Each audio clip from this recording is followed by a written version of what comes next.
Good evening, ladies and gentlemen, and welcome to The Interests of the Many, the expansion of democracy in the Jacksonian era, an online professional development seminar sponsored by America in Class from the National Humanities Center and the Teaching American History Project of Osceola County Schools. I'm Richard Schramm, the Vice President for Education Programs here at the National Humanities Center, and I'll be moderating your session this evening. You folks have been with us before, so I'm not going to go through the introduction about the Humanities Center. I'll simply say that we're located in Research Triangle Park, North Carolina, and we are the country's only independent institute for advanced study in all branches of the humanities. Now, in the past, I would tell you about all of the things we offer for teachers, and I'm not going to really do that now, but I do want to tell you about something new. We have combined all of our products for teachers, our primary sources, our online seminars, our secondary sources, under a new brand, americainclass.org. If you go to that website, you'll find this page, and from this page, you'll be able to find access to all the things we offer teachers. I want to tell you about something new. We now offer America in Class lessons. These actually pull together all of our resources and recapitulate sort of what we do in our seminars. They're based on primary documents. They follow the Common Core state standards. They're built around framing questions and essential understandings. You get online access to the text. There's a background essay, some tips on teaching the material, and as in our seminars, you'll find key excerpts for you to use in discussions with your students. There are also, in some cases, some follow-up assignments. And I'd like to point out one of our America in Class lessons, the expansion of democracy during the Jacksonian era. Sound familiar? Well, if you go to that, you will find this lesson put together by Reeve, Huston, our presenter this evening, and it covers some of the material you'll find in the seminar tonight. Now, when you go to our America in Class page, you'll notice a little icon up there that I framed in red. Click on that, and it'll take you to this page. And from this one, you can order a wonderful poster. It's down there in the corner. It's that great image of an octopus. We call it Picturing Monopoly. It is a reproduction of a political cartoon called The Curse of California that appeared in a publication called The Wasp on August 19, 1882. It is about monopolistic trading practices in the 19th century. It is well annotated, a very handsome image, and a great teaching tool.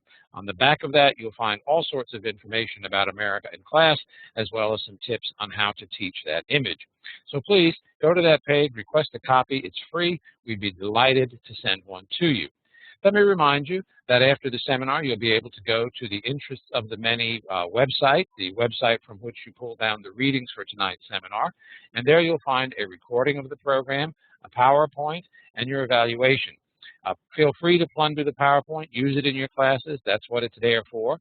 Please also fill out that evaluation and get it back to us. It's very important to us, and it's also very important to your Teaching American History project. We will send you, as always, documentation of participation. After we receive your evaluation, we'll mail you a letter that you can submit to your local certifying authority to obtain whatever recertification credit your participation warrants. Just to review quickly how to participate, you know how to do this. Put your cursor down there in the little chat box, type your message, hit send, and it will appear in the box above that. Are there any questions before we get underway? If we're ready to go, send me a smiley face so we'll know that we're all on the same page, and that we'll find out about the expansion of Jacksonian democracy. I see only, oh, there, okay. Let's get some more smiley faces up there. We're not going to go ahead until I see some more. Come on. All right, there we go. Good. All right, let's move on then, ladies and gentlemen. We have two simple goals for this evening: to deepen understanding of the ways in which American politics changed in the early 19th century, and to introduce new resources for the teaching of the Jacksonian era. We had a good discussion on the forum, lots of really challenging questions. How did elections change during the Jacksonian era? Who made these changes? How did they come about, and whom did they affect the most? And here's a question that apparently appears as a document-based question in AP US history courses. How democratic was Andrew Jackson? Have any other elections been as important as those of 1800 and 1828? What was Jackson's role in Indian removal? How has the concept of the common man changed since Jackson's time? Was Jackson the first modern president? How does Jackson's presidency fit into the market revolution? We're going to try to address all those questions this evening in a broader set of framing questions. How did the electorate change between 1800 and the 1830s? How did ideas about who was entitled to membership in the political community change? How did the practice of politics, the rules of the political game, change? Who gained power as a result of these changes? Who lost power? How democratic was the Jacksonian political order? What role did ordinary people play in bringing about those changes? What role did political operatives play? What role did Andrew Jackson himself play? So you see, our framing questions overlap very well with the questions that you posed in the form. Now, we hope this evening you will leave the seminar with a few essential understandings, things we'd like to see you take back to your students. First, we'd like you to realize that democratization and partisanship were not new in the early 19th century. Those processes had gone a long way between 1793 and 1815 with the conflict between the Republicans and the Federalists. Secondly, the years 1800 to 1840 witnessed a dramatic expansion of the electorate. Most white men won the vote, but African Americans were mostly excluded from the suffrage. Political parties became the central institutions of American political life after 1928, and party politics changed politics in numerous ways. They turned politics into more of a grassroots affair than ever before.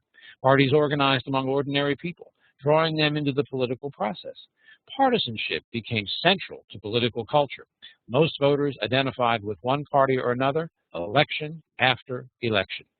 A special class of politicians came to dominate political life.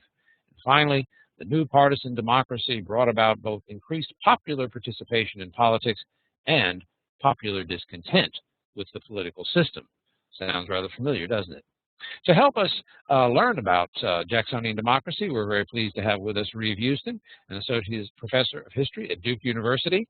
Reeve's research focuses on the emergence of two-party democracy in the United States between the 1790s and the 1840s. He is the author of numerous books, and in 2012, we will see Origins of Jacksonian Democracy, the remaking of American politics from 1812 to 1828. Let me pass the baton to Reeve now so that he can take over the presenter duties. Reeve, it's all yours. I'm here. Hello, everybody. Glad you're all here tonight. Let me start by getting this off of my picture. I'll talk a little bit about the background to sort of Jacksonian democracy, and then talk about the changes that were taking place in the suffrage after 1800 and in political practices after 1828. The first thing to remember is that the legacy of the revolution was more complicated than we usually think. The founders, the elite revolutionaries, were not, for the most part, Democrats.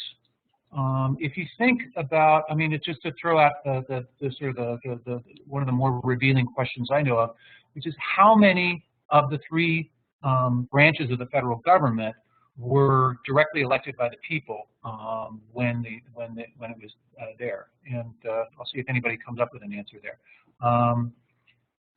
Okay, is that our first question tonight, Reeve? That is our first question tonight. How many branches? Okay. Directly by the people. This is in the 1820s, right? Jim Garland has it exactly. No, in 1789. Oh, 1789. Sorry. Half okay. of one. Just the House of Representatives. The founders were concerned primarily with rolling back a democratic wave of politics that had been taking place during the Revolutionary era. And the founders were hostile democracy. They in the states, they set up property requirements for the vote. They had a deep fear of political parties. And they were members of the gentry, the kinds of guys who, in the late 18th century, wore powdered wigs and drank very nice wine and had performed gentility. On the other hand, lots and lots of people have been mobilized into politics and into the army, where they've been deeply politicized. Ordinary people who before had not participated in politics, ordinary farmers, mechanics, that is to say, artisans and other people who worked with their hands in the cities. And there were lots of democratic demands and democratic ideas that were floating around during the Revolution. But once the Constitution was adopted, the gentry, the main political leaders in the nation found themselves opposed to democracy. Now, That changed during the 1790s. What happened was there was a split in the revolutionary elite between the Federalists, who supported George Washington and John Adams and Andrew Hamilton, and the Republicans, who supported James Madison and Thomas Jefferson. And Madison and Jefferson were not super friendly to, they were theoretically more friendly to democracy than somebody like John Adams or Alexander Hamilton, but they believed in a politics dominated by gentlemen. But they found the Federalists continually winning elections and sort of winning policy battles. And so they found that they had to appeal to ordinary people, and they also found that they had lots and lots of supporters from the sort of middling and lower classes of people. So what you find is, while Jefferson and Madison were conducting a kind of politics that involved inviting other gentlemen over to dinner and talking about how horrible Hamilton's financial policies, for example, were, there were guys who were the sons of farmers, merchants, indentured servants, who were becoming sort of appointing themselves political operatives. And in this, you see the rise for the first time in America of this special class of political activists. Most of them during the 1790s and well before 1815 were printers, because that was the main organ of partisan conflict. Newspapers became huge. And these guys, and these were the ones who ran sort of everyday political mobilization of ordinary people in the cities and towns. Now these middling political operatives, these printers and a few others, they, unlike Washington and Jefferson, who hated parties, they thought that political parties were a sign of something very, very wrong with the political system. That these printers thought that partisanship was a good thing. They celebrated it. They thought it was fantastic. And they also believed in, so that they sort of proudly named themselves Republicans, and proudly sort of excoriated the Federalists in their newspapers. And they mobilized ordinary people along party lines. They put together speeches, they formed political clubs, and they created a whole set of rituals. In the South, there were often barbecues. And in the North, and actually everywhere, they had these rituals of 4th of July celebrations of the victories of the French revolutionary armies and things like that. And increasingly from about 1795 until 1815, it was these operatives who increasingly dictated the tone of politics. So that by the War of 1812, you've got a lot of, every election saw a whole lot of political mobilization that we would recognize as political mobilization. People going door to door to knock on your door and make sure, make sure who you were supporting, and if you're supporting their side. I'm sorry, I keep seeing the chat, and I'm going to try to ignore it here. I keep getting distracted here. You just don't pay any attention to it, Reeve. I'll bring it in when I need to. Okay. Yeah. Going door to door to get out the vote, circulating partisan newspapers and pamphlets, having rallies, speeches, things like that. And suddenly, with the end of the War of 1812, partisan competition and popular mobilization ended.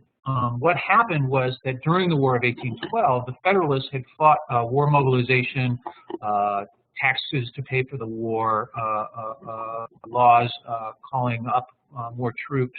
Like, they'd fought them tooth and nail in the legislatures, and Federalist merchants had done a lot of business during the war with Canada, which of course was a British colony.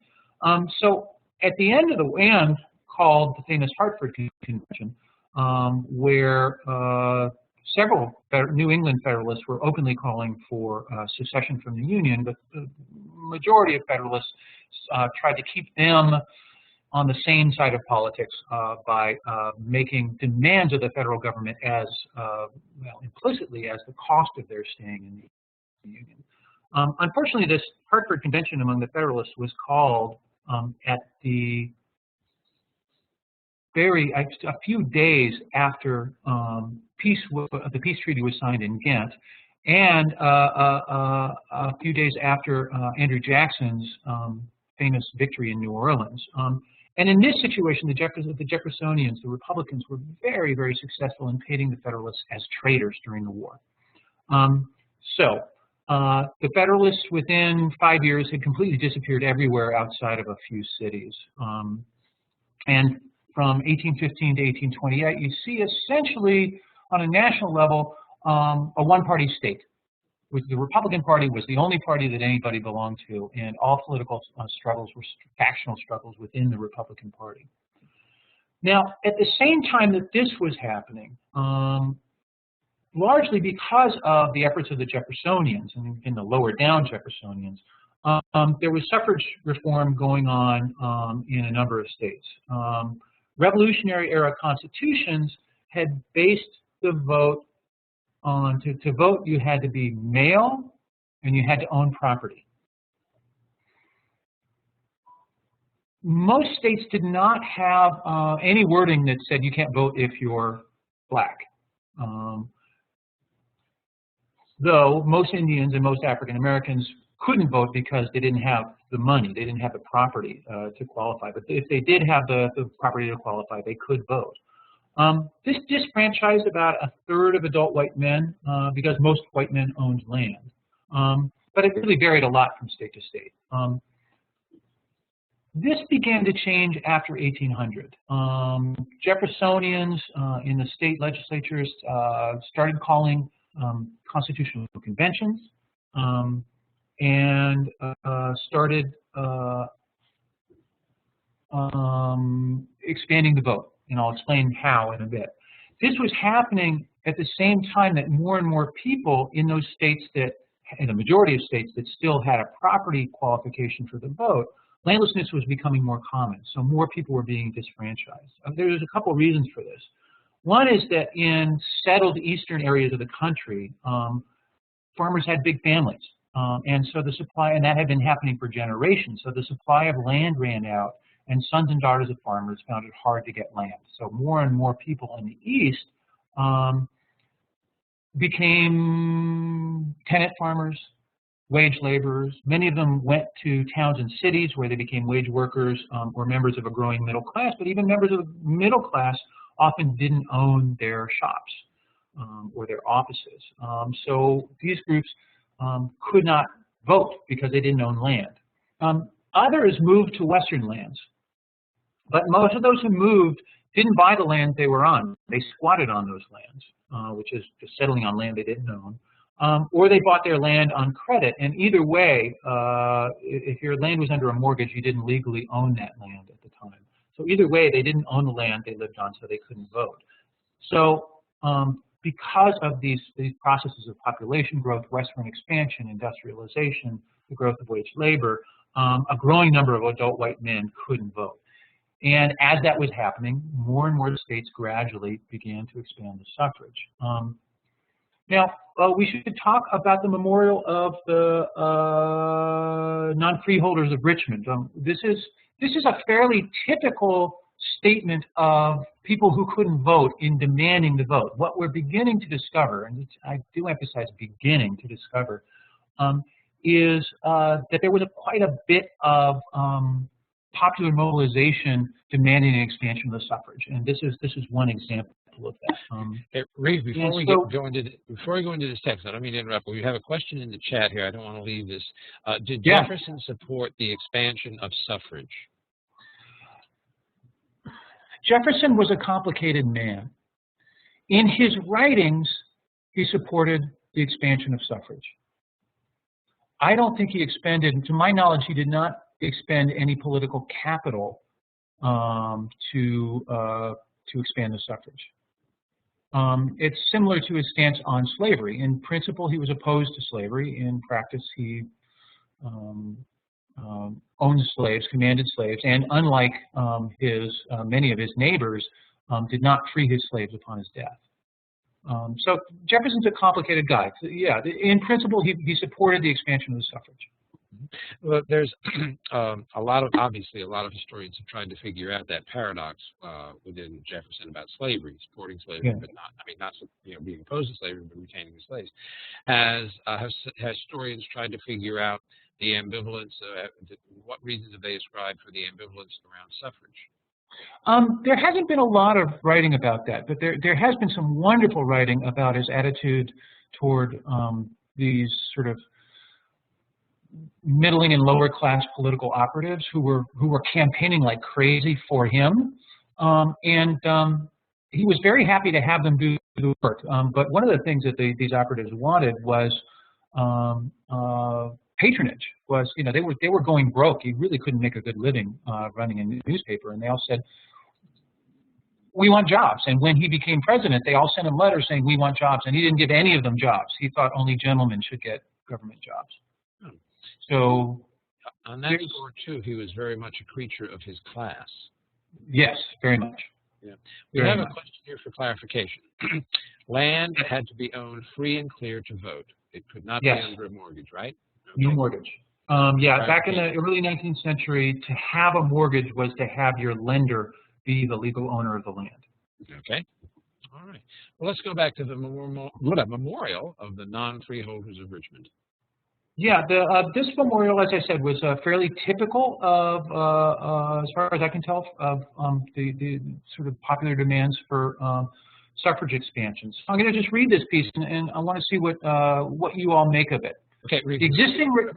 I'm sorry again to interrupt, but before you do, could you just explain what the word memorial means here? Because I'm sorry. Yeah, a memorial is a petition.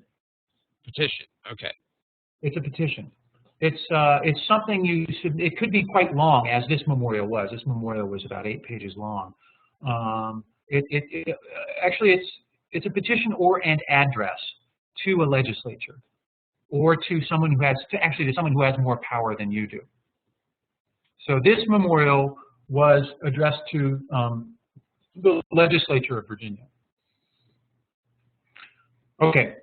The existing regulation of suffrage, instead of the equality nature ordains, creates an odious distinction between members of the same community, robs of all a share in the enactment of laws, robs of all share in the enactment of the laws, a large portion of the citizens bound by them, and whose blood and treasure are pledged to maintain them.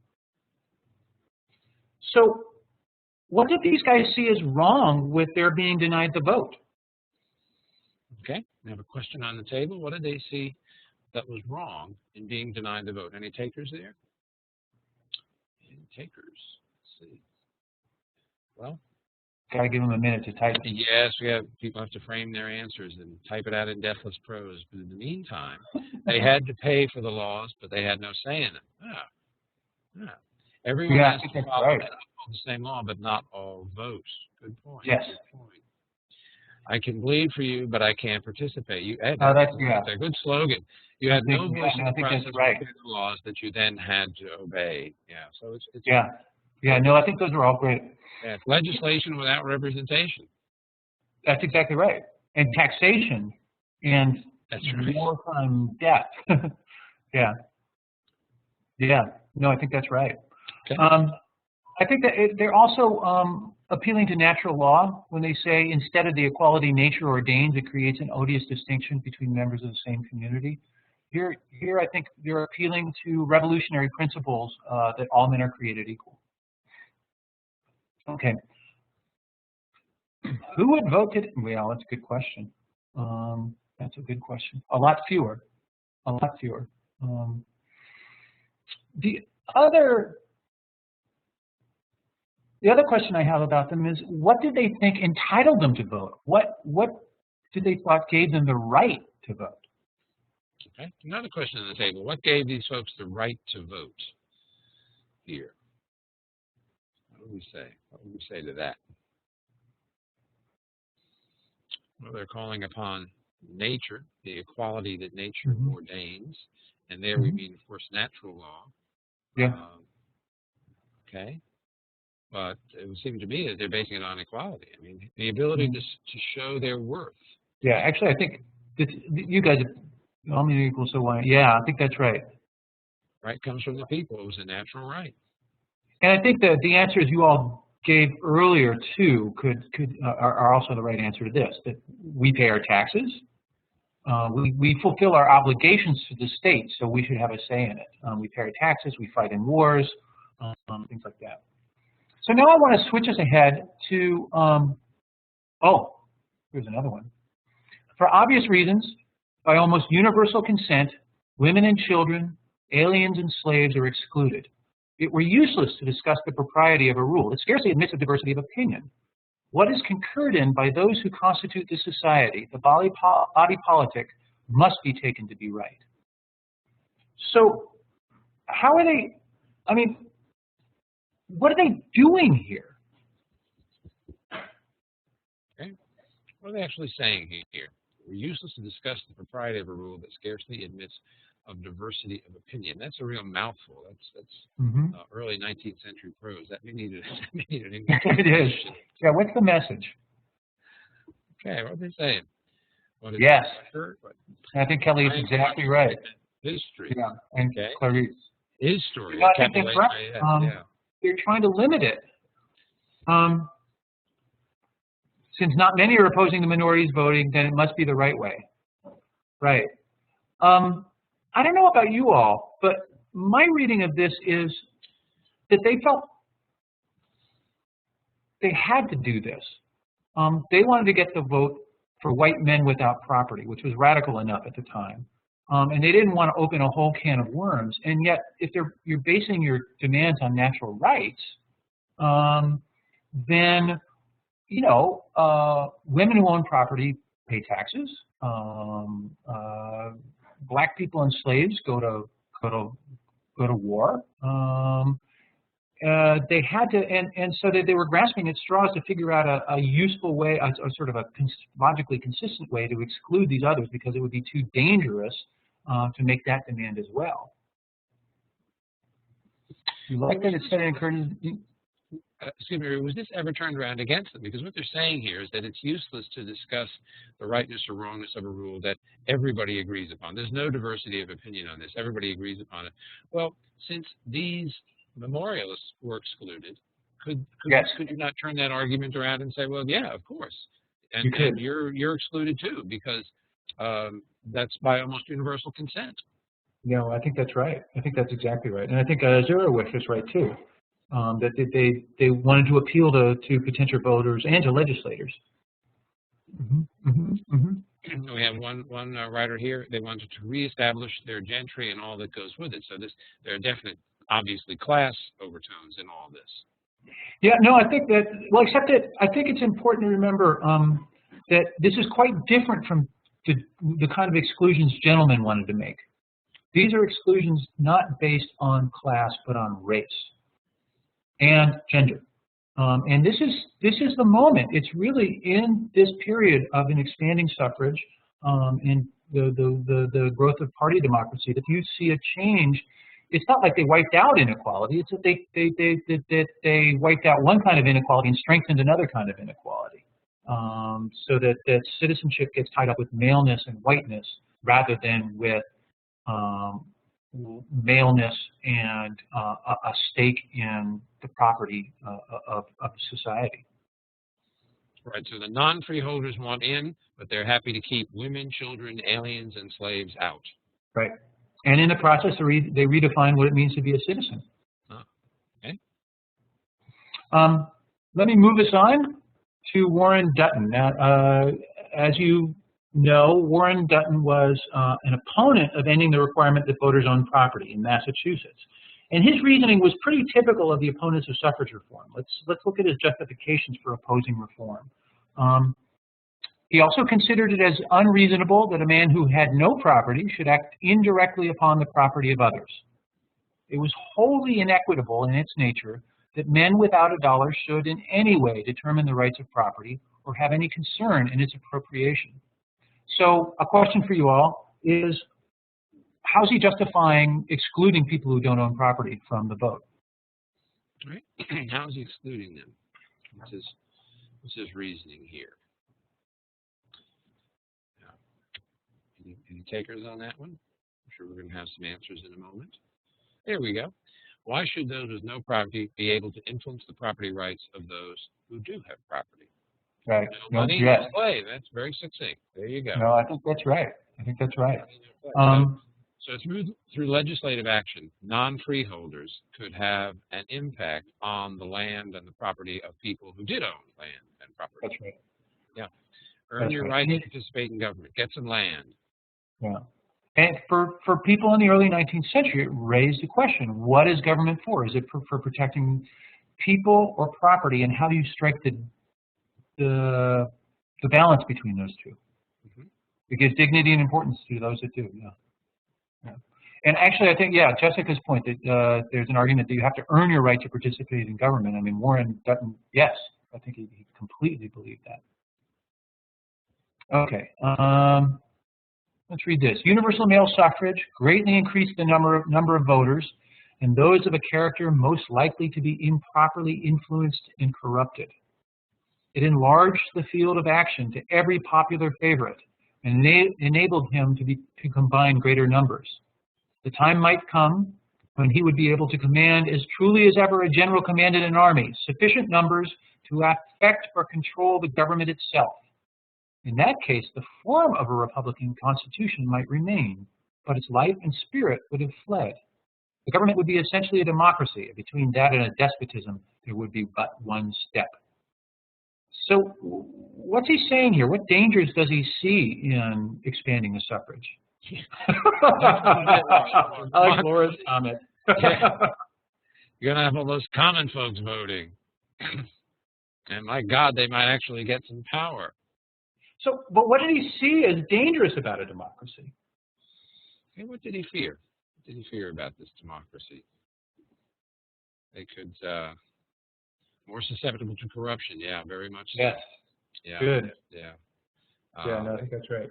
They could become overly powerful, like a general commanding an army. That's an interesting image that he chose there. That it would allow men like Andrew Jackson. I think Kelly anticipated the rest of the seminar. Let's see, they're coming fast and furiously here. It's basically a numbers game. Fear foolish decisions made by the common people. He thinks that it would allow uneducated people to make unwise choices.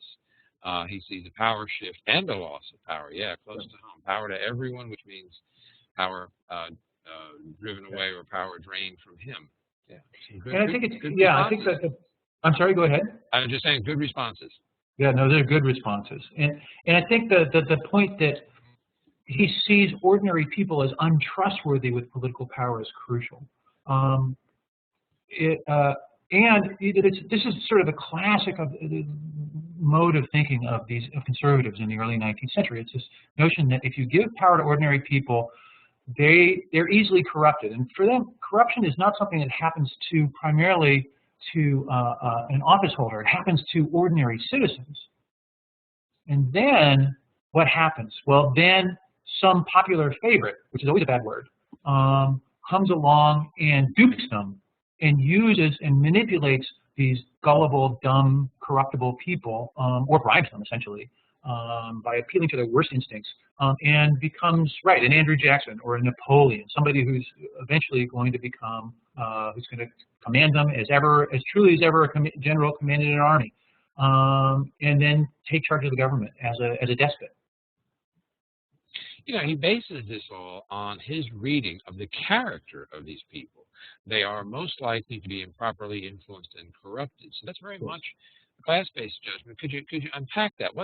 Why did he? On what basis was he talking about their character? What was he? How would he have characterized these people?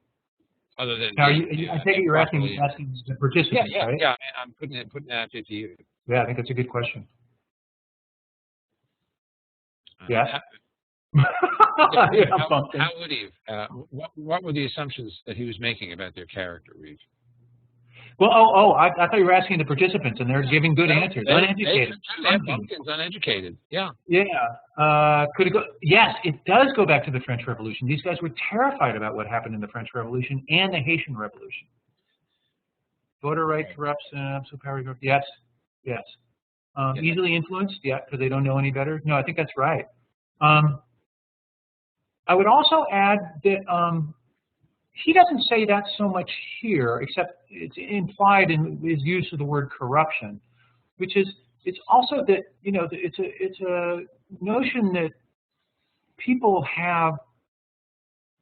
Well, it's like a political version of the doctrine of original sin, that everybody is corrupt inside, that their hearts are dark and influenced by evil. So if you appeal to uneducated bumpkins, appeal to their darker sides, to their envy of the rich, for example. That's a classic one in conservative storytelling. Then you'll get them to do anything you want, because of course they envy the rich. And if you appeal to that and tell them that they deserve everything that the rich guys get, then you can manipulate them to do anything you want.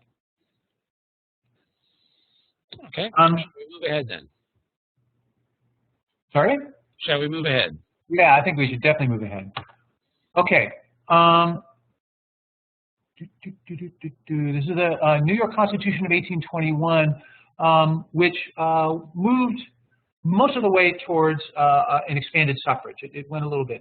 So I'm just going to read it here. Every male citizen of the age of 21 years who shall have been an inhabitant of this state 1 year preceding any election, and shall have within the year next preceding the election paid a tax to the state or county assessed upon his real or personal property, or being armed and equipped according to law shall have performed within that year military duty in the militia of this state. And also every male citizen of the age of 21 years who shall have been for 3 years preceding such an election an inhabitant of the state, and shall have been within the last year assessed to labor upon the public highways, and shall have performed the labor or paid an equivalent therefore according to law, shall be entitled to vote. But no man of color, unless he shall have been for 3 years a citizen of this state, and for 1 year next preceding any election, shall be seized and possessed of a freehold estate, that is landed property, of the value of $250, shall be entitled to vote in any such election. So, and laws may be passed excluding from the right of suffrage persons who have been or may be convicted of infamous crimes. So who gets to vote here? Okay, let's take a look at that. Let's parse that. Who gets done service for the state? Okay, 21. Or for the state. Okay. Notice these are sort of a list of groups, all of whom can vote. One is people who've done service for the state. Military. You served in the military. And there's one more. Taxes, if you've paid taxes. Now, it's important to note, road workers, that's exactly right. Yeah, what happened was the state had a legal requirement or rather it empowered the towns to make a legal requirement that all the male citizens over a certain age go and work on the roads for like 3 days. Now, they had a terrible time actually enforcing those requirements because nobody wanted to do it, and this may have been one way to get people to actually do that if they hadn't already paid the taxpayer. But yes, if you serve in the militia, and remember, you don't have to be in the army, you just have to serve in the militia. And at this time, everybody was supposed to serve in the militia. Note, I said supposed to. Again, this is another thing that it was very hard to enforce. Yeah, if people obeyed the legal requirements that they work on the roads and work in the military, virtually every adult white male in New York would be able to vote under this law. Okay, I want to change and talk about the other kinds of change tracks and talk about the other kind of changes that were happening during this period, which is the revival of partisan politics. From 1816 on, two things happened at the same time.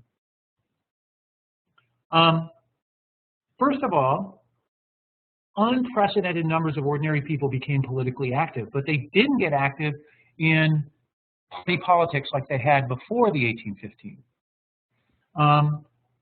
there were a whole bunch of new issues that erupted in politics that led people to mobilize, usually at the local level, but sometimes on the national level, on new issues. The first of these was when Congress raised its pay in 1816.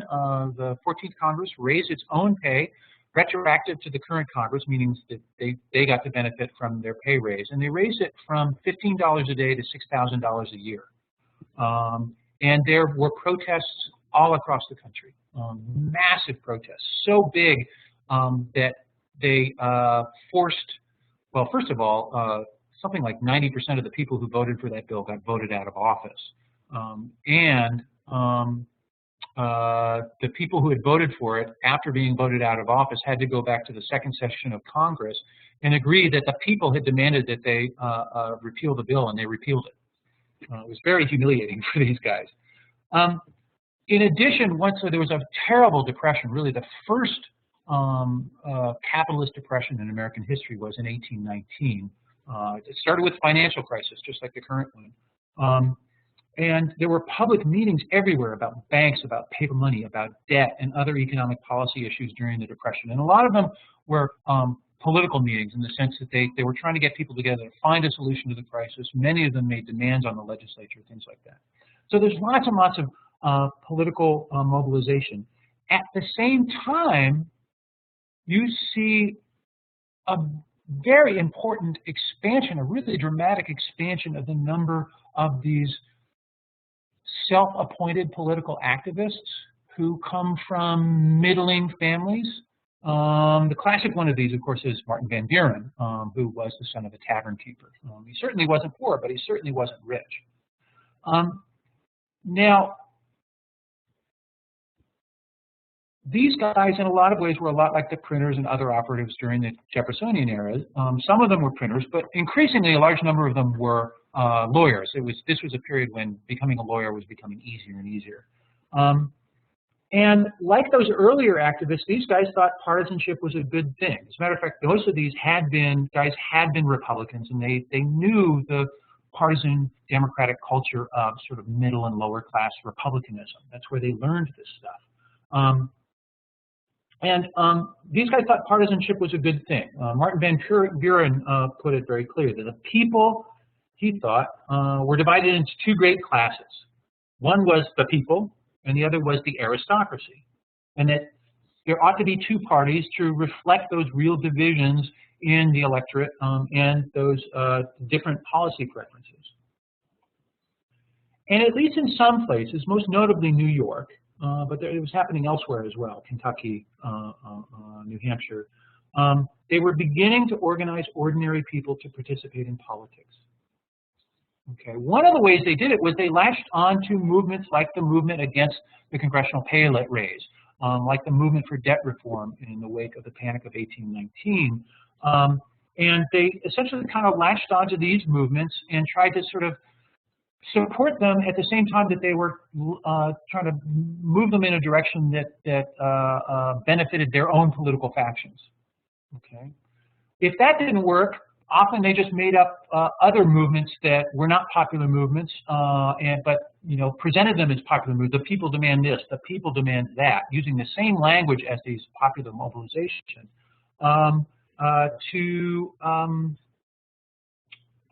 and went out and sought popular support, and often won it. They won elections that way.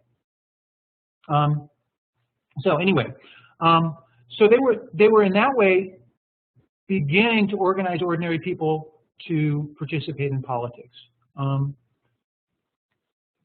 What was different was there were a lot more of these guys in the 1810s and 1820s than there had been before the War of 1812. And first in a couple of states, New York, New Hampshire, Kentucky, these middle-class politicians who wanted to, and like the printers, they wanted to make politics a career. They came to dominate politics in those states. Now, and in many of these places, they were also drawing on the old techniques of the Republicans. Partisan newspapers, public meetings, sort of grassroots mobilization of voters on election day, meetings, rituals, things like that. At first, the revival of popular politics was scattered in various places across the United States, in New York, in Pennsylvania, in Kentucky, and New Hampshire. What made this kind of politics a national phenomenon was Andrew Jackson's candidacy for the presidency. Jackson first ran for office in 1824, and he was one of 4 candidates. They were all Republicans. Remember, this is a one-party state.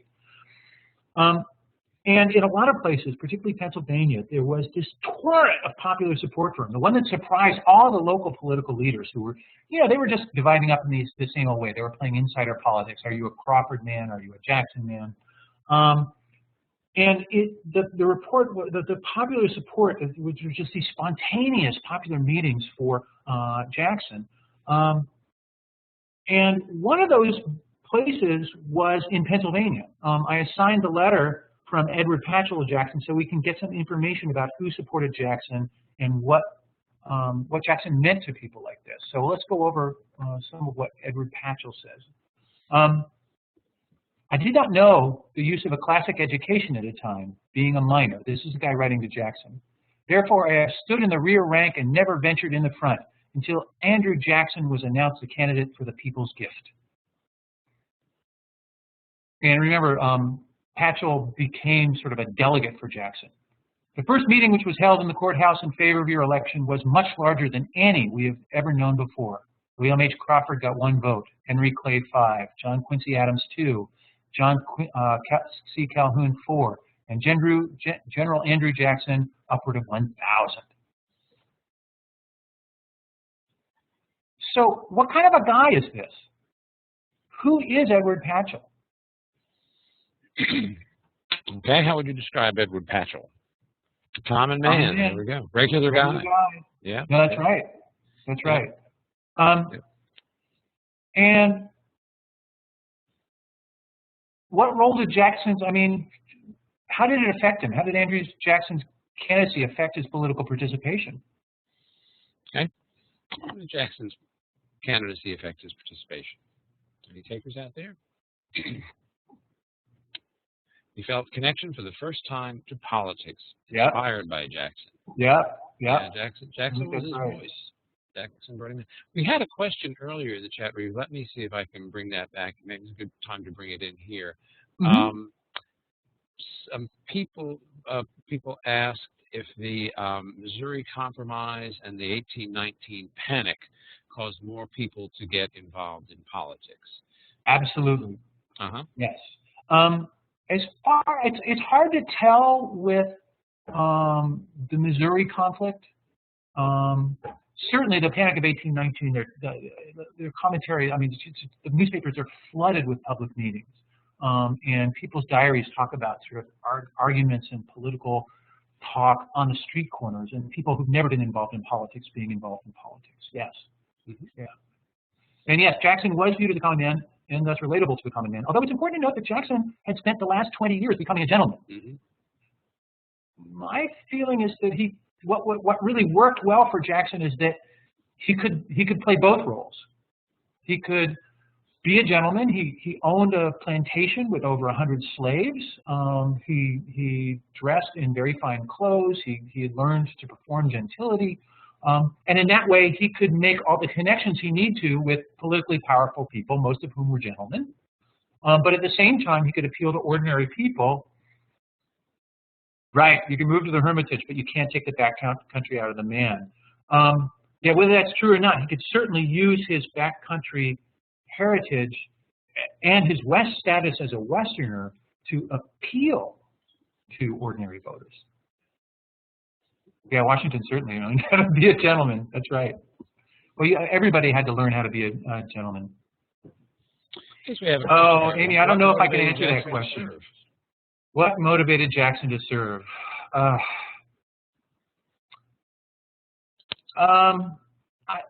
think it's so complex it would be very hard to answer. He was clearly extremely patriotic. He had almost died in the Revolutionary War. His brother had died in the Revolutionary War. So patriotism has everything to do with it.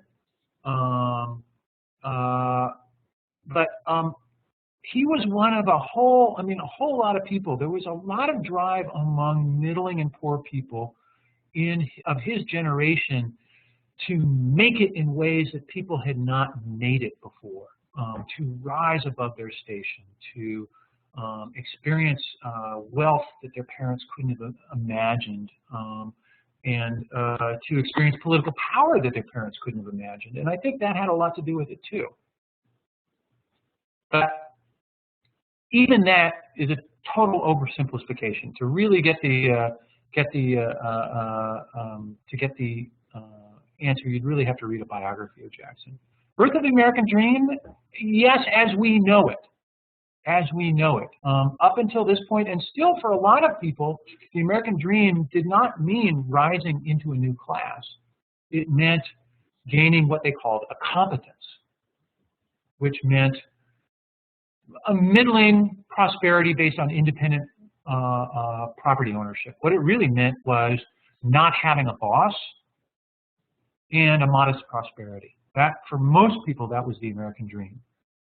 But what we find in the Jacksonian era is the emergence of a new version of the American Dream, which is social mobility, leaving the class of poor, middling people and becoming wealthy. Reeve, this might be a good time to bring in one of the questions from the forum. How does Jackson's presidency fit into the market revolution? You just talked about social mobility. Could you talk for a moment about Jacksonianism and the market revolution and this phenomenon of social mobility that was being seen in the country at the time? Yes. Well, historians argue about this a lot. Some historians argue that there's really no relationship whatsoever between Jacksonian politics and the market revolution, except that the market revolution drove a revolution in communications so that it became possible to have this network of newspapers and things like that, and good roads for communications, that you could put together a national political machine much more effectively than you could before. There are others who say that Jackson channeled the discontent of people who were hurt by the market revolution, working class, more marginal farmers. Frankly, I believe the first, I don't believe the second, but I also believe that the Jacksonian Revolution was socially very destabilizing. People were moving around endlessly, and people were having to learn new ways of making a living, getting by in society, new ways of interacting with other people, and so that there was this upheaval of new ways of associating with one another, dealing with one another, solving problems. These public meetings in response to the Panic of 1819 is one version of that. The Second Great Awakening, all the religious revivals, were another way. Evangelical reform was another way that people were experimenting with new ways of association, new ways of dealing with problems in society, new identities, and that the upheaval of society was driving that. And it was also driving the emergence of political parties and the importance of political parties, because this was yet another way that people, party activists came and said, look, we're in the middle of a depression. Here's the way to deal about it. The Democrats have a program to overcome this depression and to create prosperity, and that was also very important too, as other historians have really emphasized, the communications revolution. None of this would have happened without good roads and a growing network of newspapers and communication. So we can say that the market revolution created instability, which created a kind of political space for the common man to rise, but then it also facilitated that by its improvements of communications and technology like that. Yeah, no, I think that's right. Okay. That's welcome. All right.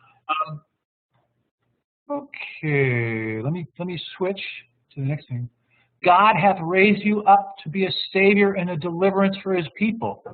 This is Patchell to Jackson. So what did Jackson mean to men like Patchell? What Jackson mean to him, folks? Any takers on that question? Any takers?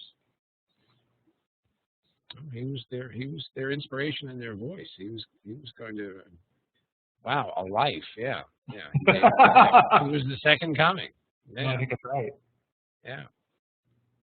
Sent by God. Sent by God. That's right.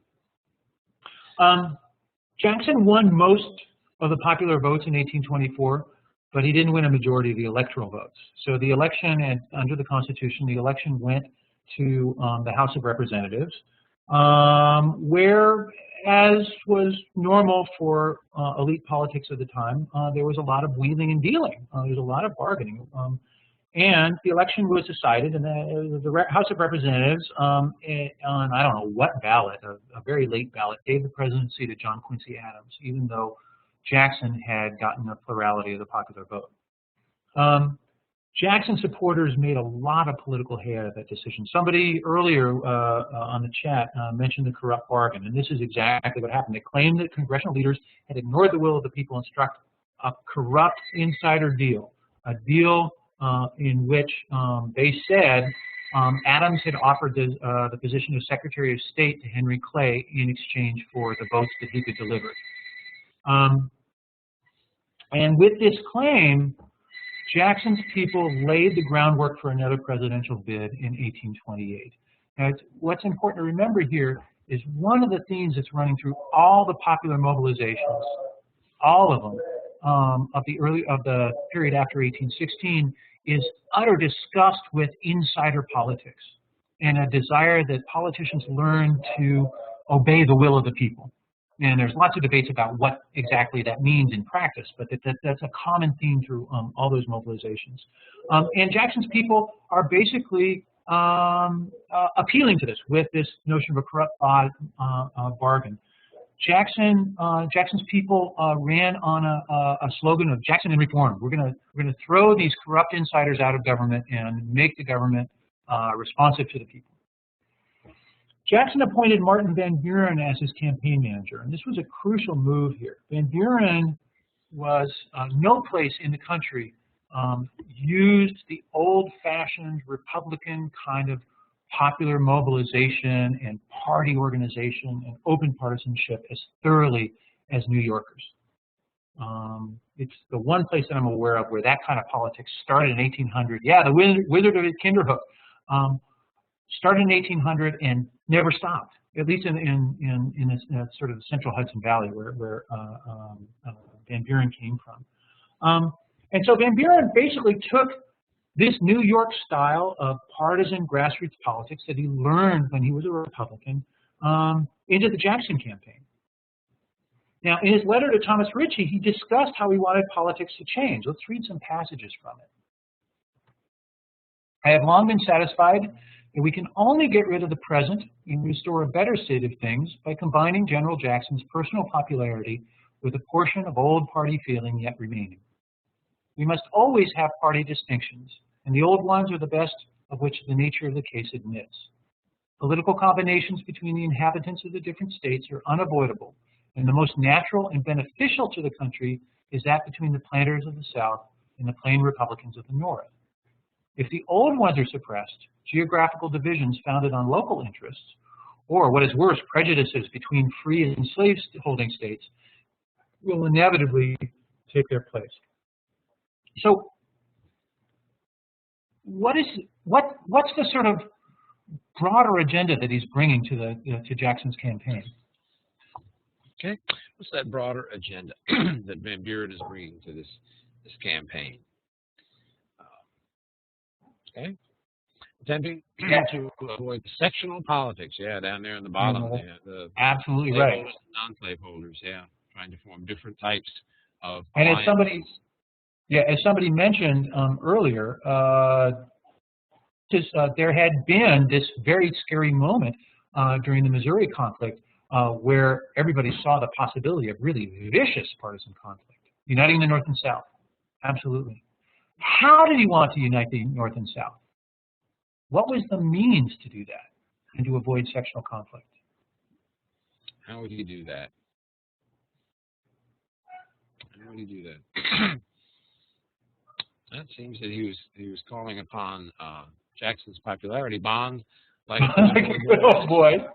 Yeah, calling upon Jackson's popularity and remnants of the old party feeling. Yes. Bring back the ideas of Jeffersonian Democrats. There you go, the old party feelings. Yeah, no, I think I totally agree with that. Yeah, bring back the way things were. Now, he's talking about the way things were in New York, which is just solid. I mean, the Republican machine in the mid-Hudson Valley was just, it was a lockstep machine from 1803 on. And so when he's talking about bringing back the good old days, what he's really, I think what he's looking for is the expansion of the New York version of Republican Party politics to the whole nation. And that's essentially what he began to do in 1828. Jackson's election began the emergence of partisan democracy. Okay, actually, let me make sure I don't have anything else that Van Buren. Nope. Well, let me ask. And what you find? I'm sorry. Go ahead. Ask a question here. We've heard in other seminars about how in the early 19th century, people in the United States were very worried about the unity of the country. There was not even a sense that this was a united country. The term was the United States are, as opposed to the United States is. Yes. Is he reflecting that feeling here? I mean, is he reflecting that here? Van Buren straddled the fence on that one. It's that issue didn't really come up until the nullification controversy. Mm-hmm. It had emerged to a certain extent in the controversy over the Alien and Sedition Acts, but really it wasn't a live. In 1828, this was not a live issue until the nullification controversy started. Yeah. So. Yeah, that blew onto the scene with the nullification controversy. Soon Okay. after Jackson got to office. Go ahead, then. Okay. So what Van Buren did is he had correspondence with all the state party leaders, and Amos Kendall became he was a political leader in Kentucky and a printer, a newspaper publisher. And he actually created a national message for the Jackson campaign, which is something that never happened before. And so they really tied these together, and they encouraged people, especially Van Buren, to use New York methods of popular mobilization and lots of rituals and marches and raising hickory poles to stand for Old Hickory, and get out the vote efforts and things like that. And they spread dramatically. They didn't go everywhere, but they spread dramatically. Jackson, as you know, won in a landslide, and his victory, like his candidacy, was met with a lot of popular enthusiasm. So it's really, historians generally think of the 1828 election as marking the beginning of, well, most would say the emergence of party democracy. One of the things I'm trying to convince you of is that it's the re-emergence of partisan democracy, just as Jackson wanted it to do. I'm sure you know Jackson's party came to be known as the Democrats, and for years the opposition didn't create a coherent party. But in 1835 they formed the Whig Party. At first the Whigs rejected the political methods of the Jacksonians. They didn't believe in partisanship. They thought it was like older Federalists and Republicans did, that it was a sign of that people were being selfish and corrupt, that they weren't being patriotic, they weren't looking out for the public good if they were being partisan. They didn't want to make partisan appeals. They didn't like the appeals to ordinary people. But they kept getting completely shellacked at the polls. The bottom for the Whig Party was the 1836 election, where because they didn't hold a national convention, 4 Whigs ran for president, and of course they divided the Whig vote and they lost. So by 1840, after that, sort of special breed of Whigs, again, middling born, kind of populist people, and again, out of New York, Thurlow Weed, William Seward, gained control of the Whig Party. And they adopted the Jacksonians' methods. By 1840, the Whigs were running popular campaigns with lots and lots of rituals and speeches and meetings and things like that, and door-to-door operations, just like the Jacksonians. Partly because of their methods, because of these methods, partly because of these methods, and partly because the United States had entered a major depression after 1837, they won the presidency and a majority in the House of Representatives. So from 1840 on, you see a democratic partisan order in place. And here, I think, is the answer to one of the questions from the forum. Are there any sort of really crucial elections besides 1800 and 1828? And the answer is yes, 1840. This is a moment, this is the first moment after the War of 1812 where both parties are using these partisan democratic means to win elections. So one of the hallmarks of this new order was sort of a grassroots organizing and the creation of organizations. You all read the plan of organization that the New York Democratic Central Committee sent out to local organizers, right? And so there's, creates this pyramid of organizations. There's a state Democratic Party, there's a county Democratic Party, and that people in the county Democratic Party appoint parties in the towns, people in the towns appoint parties in the school districts and wards. What do these local committees do?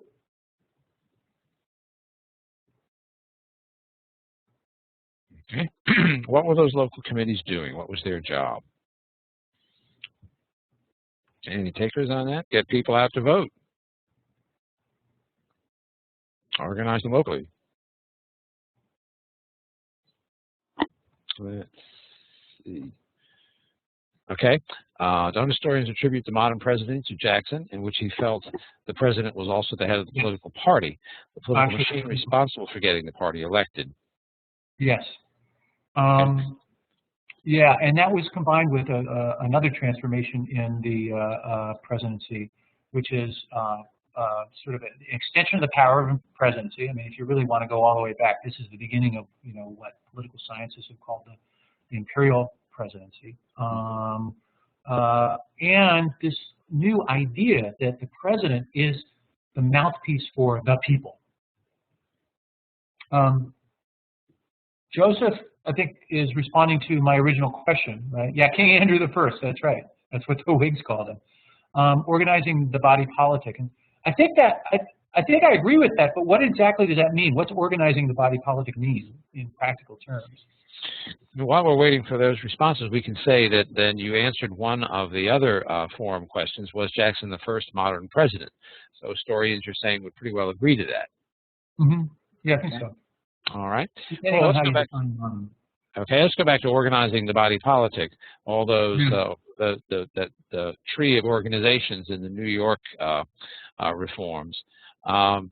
They were organizing. I guess it was to get the party message to people and getting people engaged in the process, assigning specific roles to each layer of the political party. Knocking on doors, passing out pens and calendars. Yeah. Or rather pamphlets. Yes, absolutely. Holding the rallies. Yeah. Yeah. Yeah. No, this is where modern politics begin. Well, except that it was also there in many places between 1895 and 1795 and 1815. Oh, okay. But can we say that do we see that today? Grassroots into the voting polls. Note the painting. Yeah, we'll get to that painting. Well, what do you guys think? Do we see this today? Do we see sort of popular mobilization along this model today? Yeah. Yeah. I think if I'd asked you that 10 years ago, you would have said no. But yeah, since for the last couple of presidential elections, it's really, yeah, more than ever. More than ever. Okay. In addition, what you find here is massive use of media, which of course was pioneered by the Republicans. Partisan newspapers. By 1840, you've got partisan newspapers in almost every county seat in the country. You have ritual, just like before, drawing people in. Hickory pole raisings. You all know about the log cabin raisings of the 1840, the Whigs in 1840. Yeah. And here, I want to sort of move to another quotation here. And it's Ford, who was a governor of Illinois during the 1830s and 40s, sort of talks about the effects of the 1828 campaign and its aftermath on the way people did politics. And I wanted to read this to you and talk about it. There was no question of principle involved in the first election of General Jackson. But as the measures of General Jackson's administration were unfolded, it was discovered that he favored the doctrines of the old Republican Party. His attack upon the United States Bank, his veto of its charter in 1832, removal of the deposits of 1833, the expunging resolutions, and the specie circular rallied to all his party who were of a nature to be hostile to the power of wealth. This is not to say that all wealthy men were excluded from, or all poor ones included in the Democratic Party. Many wealthy persons still remain Democrats from principle, interest, or ambition, and many poor men attach themselves to the opposite party for like reasons. So there's a lot in here, but one of the questions is, okay, when Jackson was first elected, this huge outburst of popular participation, were there principles involved? Did he have an ideology? Did he have a program? Did he have any kind of ideology, or was it like he wanted to win? He wanted to win. Thomas Patchell, he just, represented this new voice. No one cared, Amy says. Yeah, and in that sense, it was very generic. Yeah, very generic inauguration speech. Yeah, that's right. In that sense, it was just like earlier elections, at least since 1815, where you were running on the character of the person, your own character. Oh my God, I don't know. Where do I want to go with this? Oh, the other question I want to ask is, did his party get a program in principles and an ideology? And if so, where did they get it from? Did they get a party? Did they get a set of principles? Yeah. How did? From him? Okay. Yeah, but they got it from the old Republican Party, it says here. Okay. I think that to a large extent that's true, because Jackson was a Republican. But I like Jim's answer. They got it from Jackson. They got it from both from his ideas, but they got it from his actions and from his ideas, the ideas he mobilized to justify those actions. The rich still principles from the man himself. I'm not sure I understand that. Okay. If you want to clarify that, I'd love to. Okay, well, shall we move on then? We've got about 15 minutes. Oh my, we better move on. Okay, many contended that the whole, again, this is one of the crucial institutions of the new political order. And here's how it was received in Illinois. Many contended that the whole convention system was a fraud upon the people, that it was a mere fungus growth and grafted upon the Constitution. The conventions themselves were got up and packed by cunning, active, intriguing politicians to suit the wishes of a few. If anyone desired an office, he never thought of applying to the people for it, but passed them by and applied himself to conciliate the party managers and idlers about the towns, many of whom could only be conciliated at an immense sacrifice of the public interest. What is the complaint here about the convention system? Okay, what's the complaint? Okay. Yeah. Right. I take it, Jim, by that you mean that it's an insider game? Fix is in. Fix is in. There you go. Yeah. It wasn't for the people. It was a game. Yeah. Yeah. And this raises, I think, an important question, which is how democratic was the new order? Which is actually, I think, one of the, well, how democratic was Jackson, which is partly a separate question. Okay. Mm-hmm. Mm-hmm. Well, how democratic was the new order? Was the fix really in? Are you asking me or the participants? Well, you. We need to move on. I can sort of, yeah. I mean, my piece of it is, yeah, your AP Kids question. Well, I think it was complicated. On the one hand, there's this whole new class of professional politicians who are running the show. They're the ones who run the conventions, and they know how to game the system. There was a lot of fixing involved. On the other hand, more people could vote. And there was all kinds of mechanisms for ordinary people to get involved in politics by being part of, I mean, one of the things that happens when you make all these local Democratic and Whig committees is ordinary people come into them. They're just sort of, I've done some studies of them, and they tend to be people sort of in the middle of, their communities in terms of wealth. They're just kind of middling people who are on the Democratic committees and on the Whig committees. So on the one hand, you've got a great deal of popular enthusiasm for politics and popular participation in politics.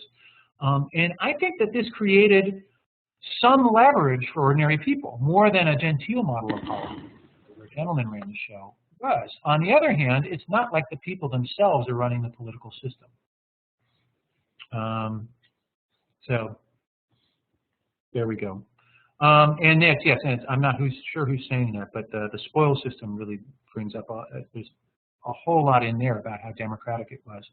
But rather than pursuing that, which would take some time, I want to talk a little bit about two visuals. This is a cartoon from the Working Men's Party of New York City. On the left-hand side, can you see the arrow I'm moving? No, we can't right now, Reeve. Okay, that's fine. Anyway, on the left-hand side, you see a Tammany politician going to Satan. And Satan is saying, take my dear friend, take any my dear friend. He's holding out a ballot box. Take any my dear friend, they will all help you to grind the workers. And the man in the top hat, who is from the Tammany, says, my old friend, give me one of your favorites, Tammany, Sentinel, or Journal, or the poor will get their rights. I'll pay you. And in the box at the bottom, underneath Satan, where his tail is pointing, it says, this contains the cause of all the misery and distress of the human family.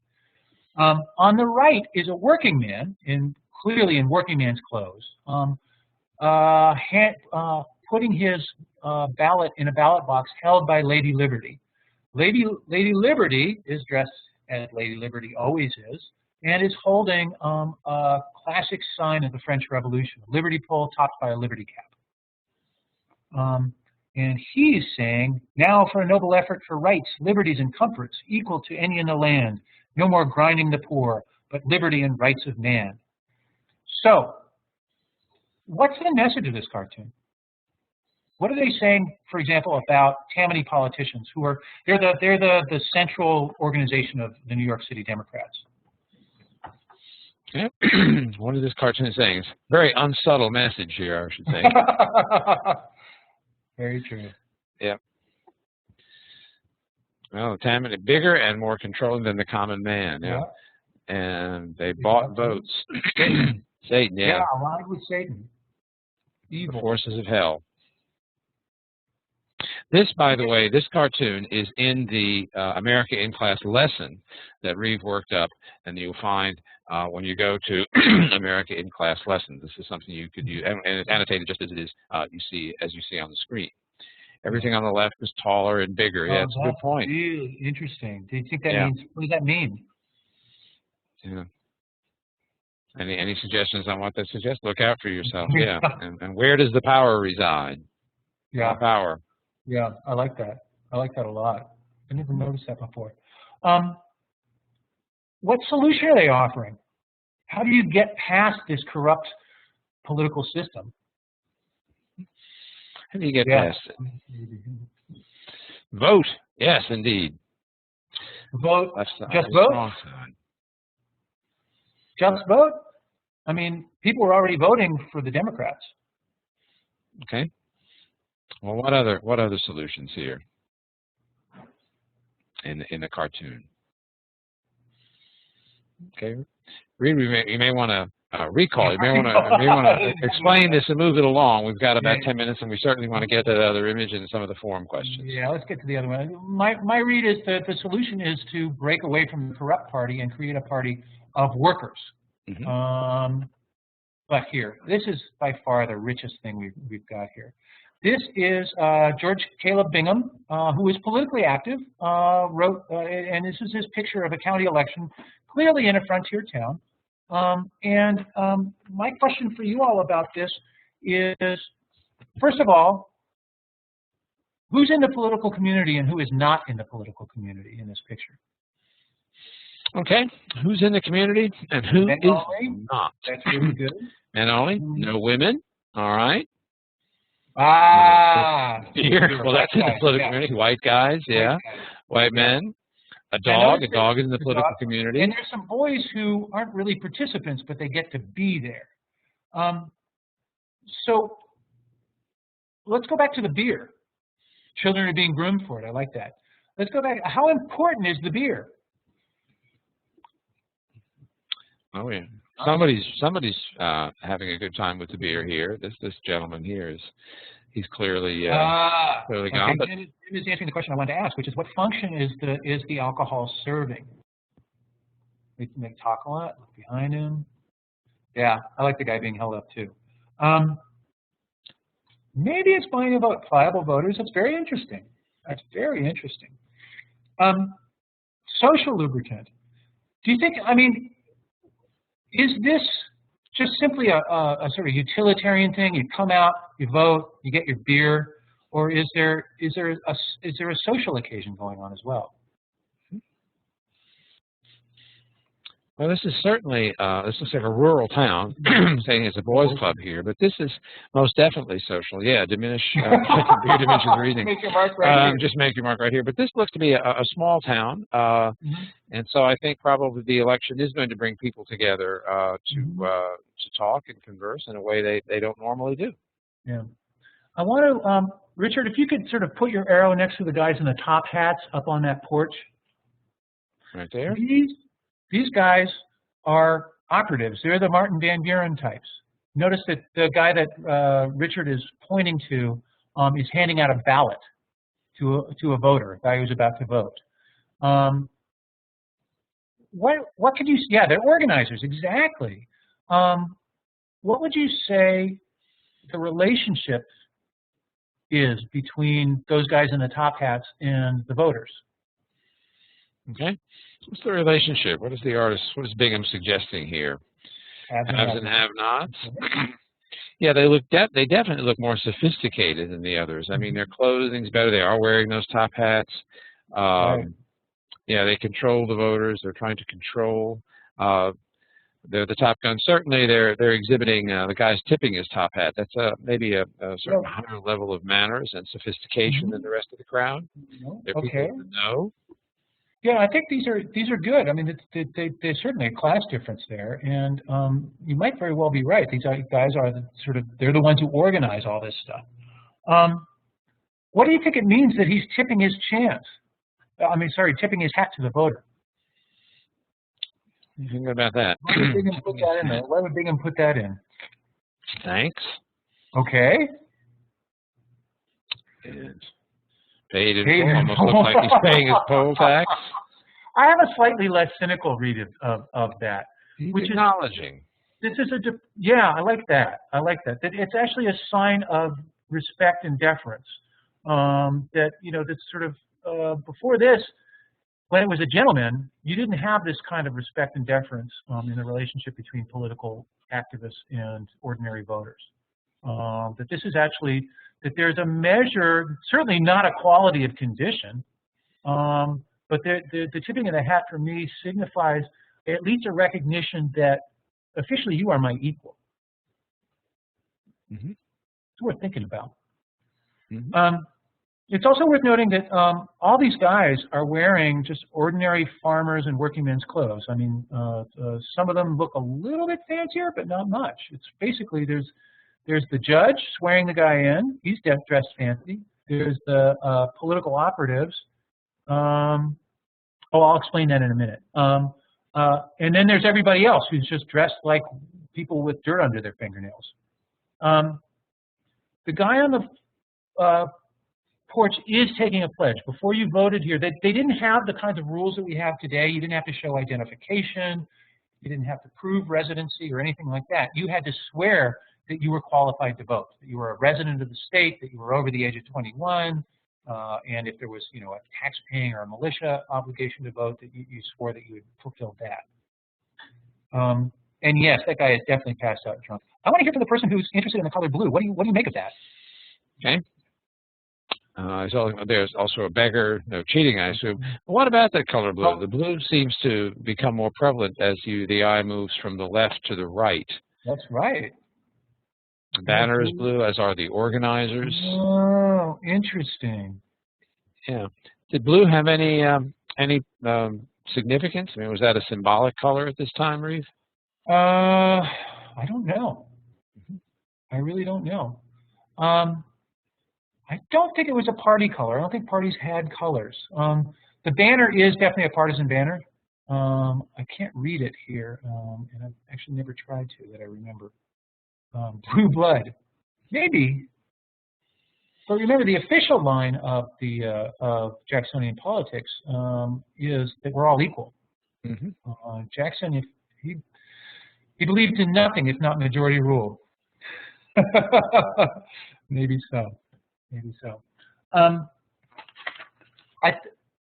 So what this raises is, well, actually, is the question: how democratic is this order? And I think you all I asked that question once and you all answered it.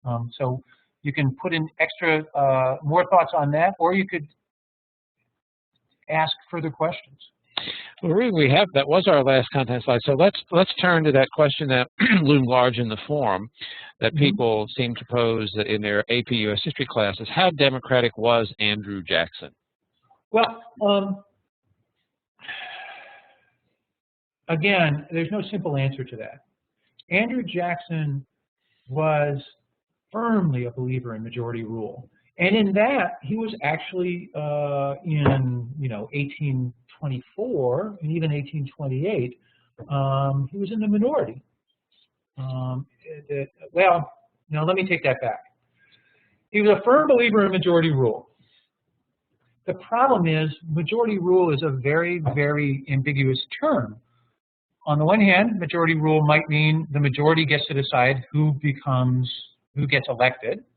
On the other hand, the majority rule might mean what the people in a lot of the popular mobilizations, the 1810s and 1820s, said, which is majority rule means the legislature should do exactly what the people, whoever they are, tell them to do. Jackson was a believer in majority rule in terms of the people electing their leaders. Now, he also believed that he, as president, was a spokesman for the people. He saw no difference from what he wanted and the will of the people. But it's important to remember that he never felt it necessary to consult his constituents about what positions he should take. He assumed, as their representative, as their elected representative, that he spoke for them. So there's a rhetoric of majority rule. His party is bringing more and more people into politics. On the other hand, he decided what the politics were and assumed that he was speaking for the people. Are there any good documents written by Jackson on his ideology? Yes. Read his veto of the Bank of the United of the recharter bill for the Second Bank of the United States. That is the classic document in Jacksonian ideology. And you'll find that in one of our toolboxes, Living the Revolution. So, Reed, you might say that in terms of theory, he was democratic. In other words, he wanted people to vote. He wanted to bring more people into just to interrupt, I agree that you should also read the Indian removal message to Congress. That is very important. Yeah. But in practice, he was not democratic. Once he was elected, he detached himself from his electorate, and he pretty well ruled as he saw fit. So in theory, that democratic, but in practice, not so much. Would that be a fair way to say? No. Okay. Because what complicates that way of looking at it is that he had this whole national operation of newspapers that was constantly, they reprinted his veto message. And in that way, they were appealing to the voters all the time. There was a recognition that you had to bring the people along with you. It wasn't enough just to be elected by the people and then reelected the next time. You wanted to be elected, and you appealed to them on matters of policy. There was a recognition that voters were the sort of the highest court for policy. Mhm. Okay. Well, I hope we've addressed that question for you folks. We have come to the end of our seminar, the end of our time. So ladies and gentlemen, please go to our America in Class lessons and look at that expansion of democracy during the Jacksonian era. I think you'll find a lot of good material there to translate tonight's seminar into your teaching. We urge you to use the forum to continue the discussion and to share fresh approaches, questions that work. We'll monitor the forum until December 2nd. We'll pass questions and all on to Reeve. Please don't forget your posters. Please request one. We'd be delighted to send you one. And don't forget your evaluations. And as I keep telling you, request a poster. It's free, and tell your colleagues about it. We'd love to get those posters out to you.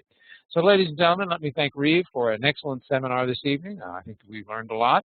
Appreciate it, Reeve. Thank you very much. Thank you all. It was really fun working with you all. Great, and I want to thank all of the participants for joining us this evening and for your intelligent and enthusiastic participation. Our next Teaching American History Grant seminar will be on January 17th. It'll be on the Plantation Melting Pot, led by North Carolina UNC Professor Heather Williams, who is a National Humanities Center Fellow as well. So ladies and gentlemen, thank you for your participation. You can escape by going up to the upper left-hand corner of your screen, clicking File. There'll be a drop-down menu, and the last item there is Leave the Session, and that gets you out of the classroom. Thank you very much, and looking forward to talking with all of you again on January 17th. Good evening. Good night.